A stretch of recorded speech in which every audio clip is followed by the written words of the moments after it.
Сәлеметсіздер ме, қалайсыздар? Жаңа жылға арнап бір салат көрсетейін деп отырмын. Өздеріңіз білетіндей пачуба салатын жасаймын. Ылғи да жасап жүргенмін. Қонақтарым қатты ұнатады, сол салатты сіздерге жасап көрсетейін деп жатырмын. Әуелі бізге керек заттарымызды таныстырып өтейін. Мына жерде 2 свекланы дайындап қойдым. Осылай ашып, сосын майонезімізді, сосын қалғанын мына керек. Осы жерден алып отырамын да. Салаттарға арнайы пісіріп дайындап қойғам. Содан кейін барып мынандай икрамыз керек болады. Қара икра, қызыл икра, сосын кейін және де селедка керек болады. Осындай селедкадан алып жасаймын үнемі. Өте дәмді болады. Өз сіздер де жасап көріңіздер, ертең қонақтарыңыз келген кезде тамсанып сіздерге рахмет айтатын болады. Ал енді бастаймыз, бісміллә деп. Бірінші картопымызды теркіден өткіземіз, бөліп дайындап қояйын. Міне, мына 2 картоп дайындап қойдым. Енді мынағанда 2 картоп осылай дайындап қойдым. Енді осыны үлкен үккіштен өткізетін боламыз. Үлкен үккіштен өткізсеңіздер өте дәмді болады. Міне достар, осылай 2 нені картопты теркіден өткізіп, тепе-теңдікке сақтап қойдым. Енді қазір үстіне балықты салатын боламыз. Селедкамызды салатын боламыз.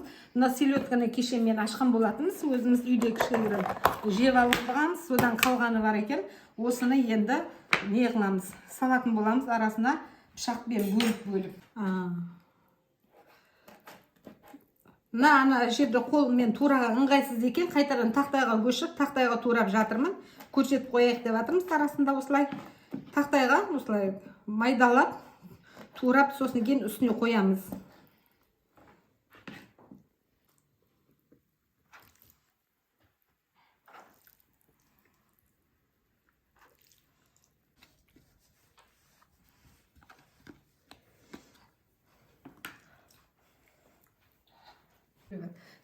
Енді сәбізімізді бір сәбізден осы 2 неге салатқа саламыз.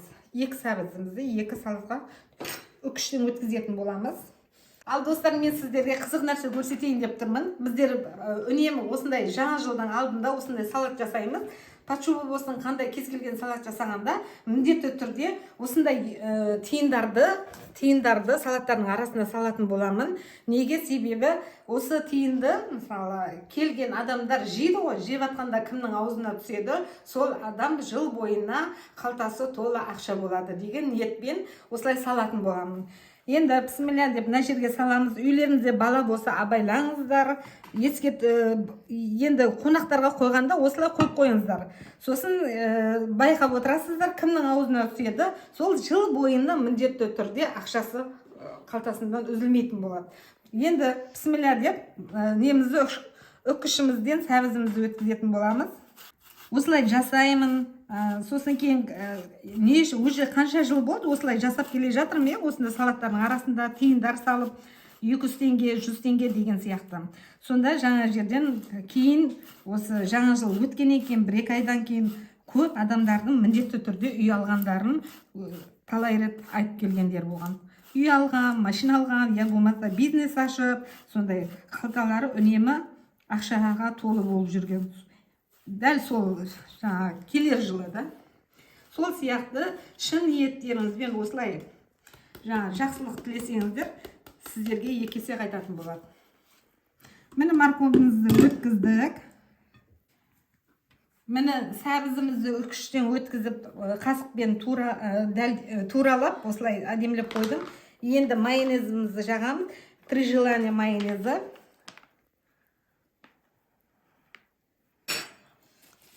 Майонезімізді жақтық. Өзім жеп отырмыз. Енді немізді қызылшамызды өткіземіз. Үлкенінен.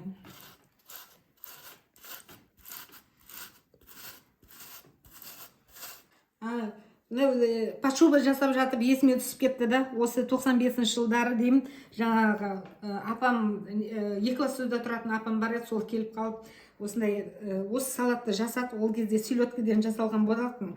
Сол селедкіден жасап көрсетті.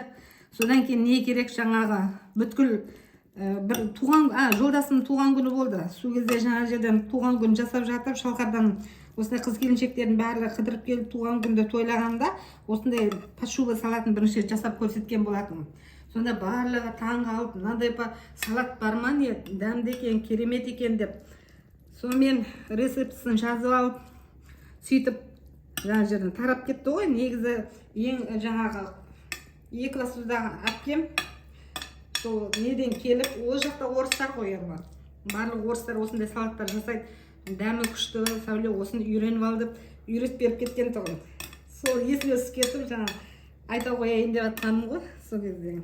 Содан бері білем деп жатырмын, қызыма айтып жатырмын, осындай деп. Міне немізді қызылшамызды теркіден өткіздік. Енді қазір мен теркімді жуып келейін, одан кейін жұмыртқаны үкіштен өткізетін боламыз. Міне қызылшамызды өткіздік. Енді майонезді қазір тағы да салып жібереміз осылай. Сосын кейін барып бетіне жұмыртқамызды жағамыз. Неден үкіштен өткізетін боламыз. Так, енді жұмыртқамызды өткіземіз. 2 жұмыртқадан бөліп қойып дайындап жатырмын. 2 жұмыртқа мынаған, екіншісінде мынаған кетеді. Енді қазір үкішімізді дайындаймыз. Міне енді жұмыртқамызды үкіштен өткіздік. Енді қолымызбен жазып, осы жан-жақтарына осылай жазамыз. Содан кейін барып, қазір майонез, тағы да майонез. Қасықпен басып жіберу керек. Әйтпесе, қазір майонез жаққан кезде бір шетке қарай жиналып, қиналып кетеді адам. Сондықтан қасықпен осылай үстінен жүргізіп, басып тастау керек. Сонда майонез тез жағылатын болады.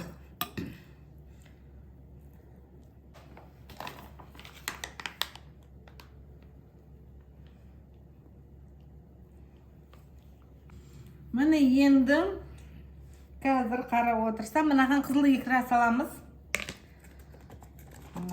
Мына қызыл икраны салып, осыны әрлейтін боламыз.